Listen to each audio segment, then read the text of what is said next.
If you've ever had a sweet, super juicy peach tree from a tree, you know exactly why. I'm so excited to be planting a peach tree today. Stick around as I walk you through everything you need to know, where, how, and when to plant peach trees.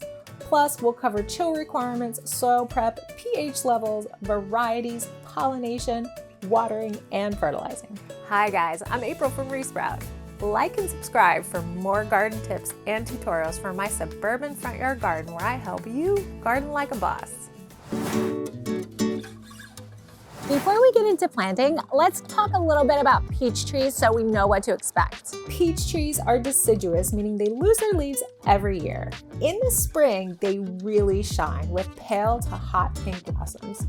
So not only do they produce delicious fruit, but they're also a really great landscape plant. Depending on whether you pick a dwarf, a semi-dwarf, or a full-size variety, peach trees can grow 8 to 20 feet tall and wide.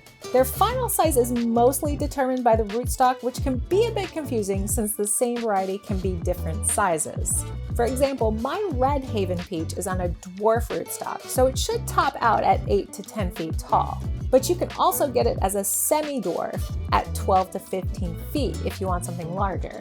Dwarf varieties are perfect if you're tight on space or you want a patio plant. Peach trees can live from 7 to 20 years, depending on a variety of factors, including whether or not they're grown on their own rootstock, the actual rootstock, and how suitable your plant is. If you start with a young tree that's around 1 to 2 years old, you can usually expect to see peaches in about 2 to 4 years. Peaches are stone fruits, or drupes, which means they have a large pit in the middle. Depending on the variety, they ripen in early to late summer, and their skin can range in color from soft yellow to deep red. They're classified by their interior color though, either white or yellow. White peaches are sweeter and less acidic, while yellow ones have a bolder flavor. There are also browning and non-browning types depending on how quickly the flesh reacts to air. And you can choose between classic round shapes or fun donut, also called flat or pinto varieties. Peach trees originally come from China, but they've adapted really well to a lot of different climates. In the US, peaches are usually grown in zones 5 through 9, but you can find some varieties as low as 3. Peaches belong to the Prunus genus, which also includes other stone fruits like cherries, plums, and almonds. If you are interested in cherries, make sure to check out my cherry planting video for more details. Just like their relatives, peaches need a certain number of chill hours each year to thrive. Chill hours are basically the amount of time the tree needs to spend below 45 degrees Fahrenheit during the winter.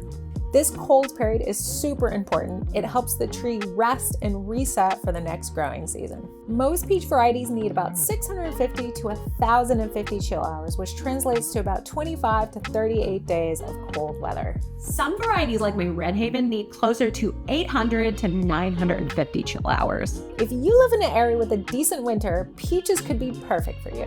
But if your winters are a bit milder, consider looking for low chill varieties that can get by with fewer chill hours. Like all fruit trees, if blossoms get frozen in the spring, you could lose a whole year's crop. Unfortunately, stone fruits blossom early in the spring. So if you live in a colder climate or are prone to spring frost, consider getting a variety with a later bloom time. Almost all varieties of peach trees are self-fruitful or self-pollinating, which means they don't need a second tree to produce fruit. This is a major bonus if you have limited space like me, or if you just want to keep things simple. But even though they can produce fruit on their own, having another peach tree nearby can still boost your yield. And who doesn't love having more peaches? So now that we have a good idea of how peaches grow, let's dig into the different types and varieties so we know how to choose the best one for our garden. A peach tree, scientifically known as Prunus persica, can be a fruit-bearing or an ornamental variety that bears little or even no fruit. If you're looking for fruit, yes, make sure it's not ornamental. Fruit-bearing peaches can be grouped into 2 main types, freestone or clingstone. Freestone peaches have pits that easily separate from the flesh, making them perfect for fresh eating and baking.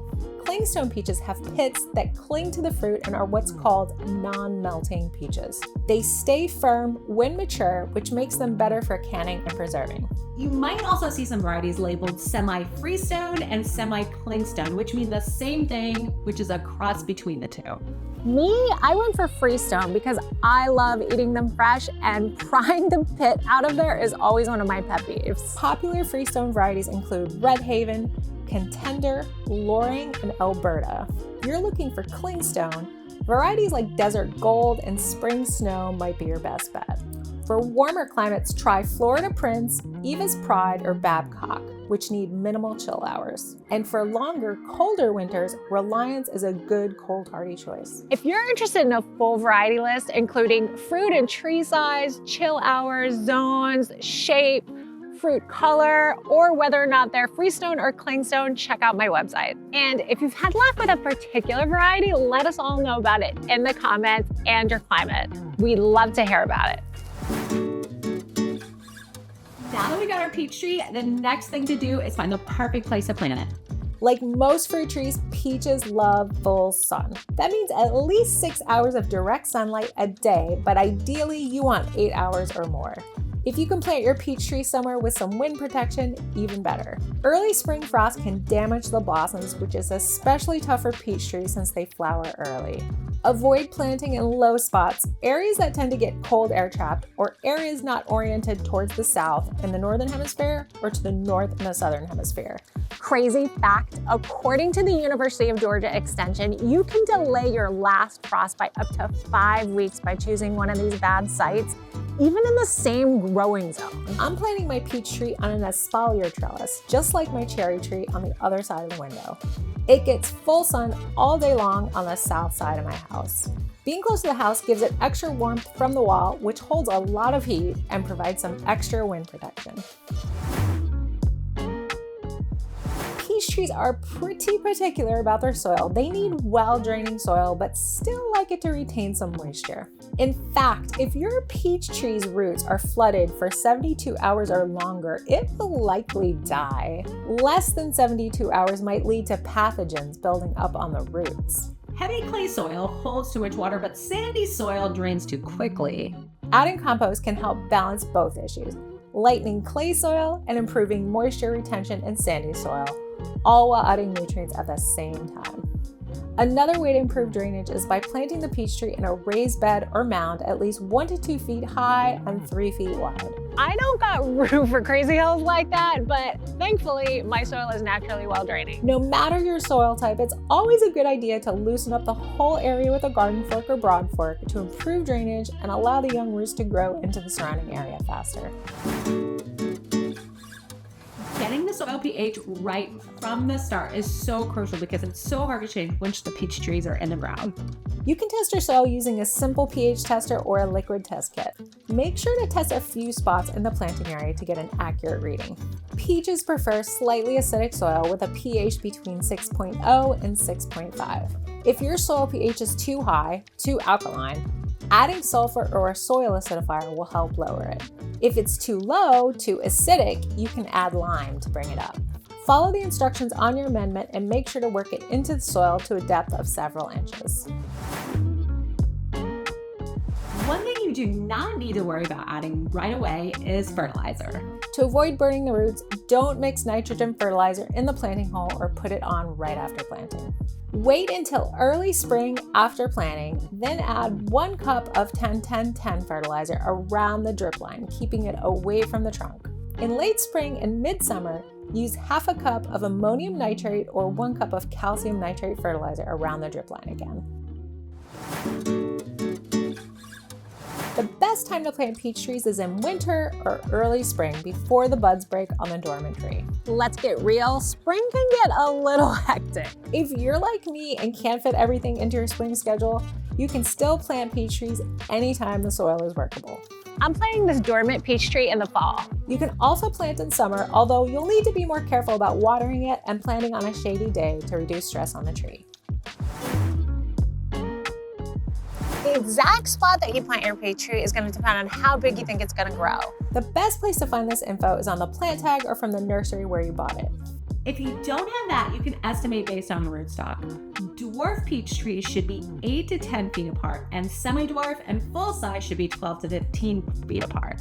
I'm going to be trying something a little different. I'm going to be planting my peach tree on this frame on the front of my house with a technique called Espaler. Not only is Espaler super cool looking, but it allows you to plant your peach tree much closer to other plants or trees compared to a standard setup.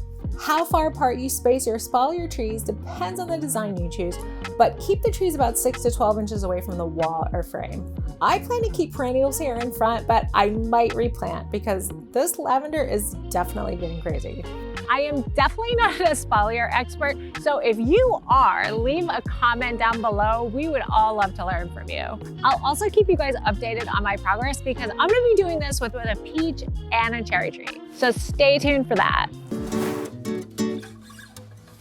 Once you got your spot, it's time to get planting. Whether you've got a potted tree or a bare root peach tree, start by digging a hole that's big enough for the roots to spread out comfortably. For potted trees, gently remove the tree from its pot and loosen up the roots a bit. This encourages them to grow into the surrounding soil. Set the tree in the hole, making sure the soil level in the pot matches the ground level at your planting site. For bare root trees, it's helpful to soak the roots in water for several hours before planting. When placing it in the hole, spread the roots out as much as possible to give them room to grow. One important thing to remember is the graft union, the bump where your peach tree was grafted onto its rootstock. Make sure this graft union sits 2 to 3 inches above the soil surface. This prevents the top part of the tree from putting out roots, which we do not want. That is the rootstock's job. When backfilling the hole, use the original soil you dug out. Ideally, that's our amended soil. Just skip any sod, debris, or rocks though. That is not going to help the tree. After planting, gently tamp down the soil to eliminate any remaining air pockets. Don't forget to remove any tags or labels attached to the tree to prevent them from girdling the trunk as it grows.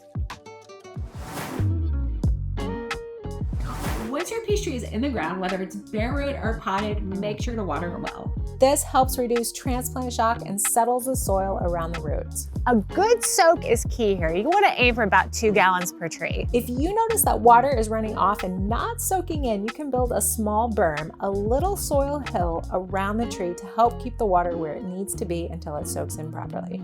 Just make sure to fill in this area by the fall time to avoid ice damage to the trunk. Peach trees need about 30 inches of water over the growing season, so about an inch per week in non-dormant months. This can be from rain or a soaker hose or drip system. It's better to water deeply but less often. That way the water can reach the full root zone. The soil should be consistently moist several inches down. Avoid watering the roots too much or watering the leaves and fruit, both of which can cause disease. Adding mulch around your peach tree is a great way to keep the moisture in and prevent water runoff. Plus, it keeps away weeds so they aren't competing with the tree's roots for nutrients and water.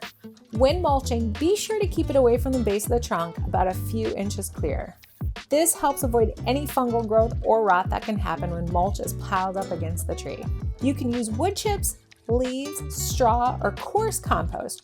Whatever organic matter you have available works well. And with that, this peach tree is planted and ready to thrive. If you have peach tree planting tips or more questions, feel free to leave a comment down below.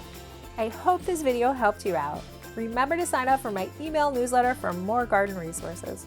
And keep gardening like a boss, and I'll see you guys soon.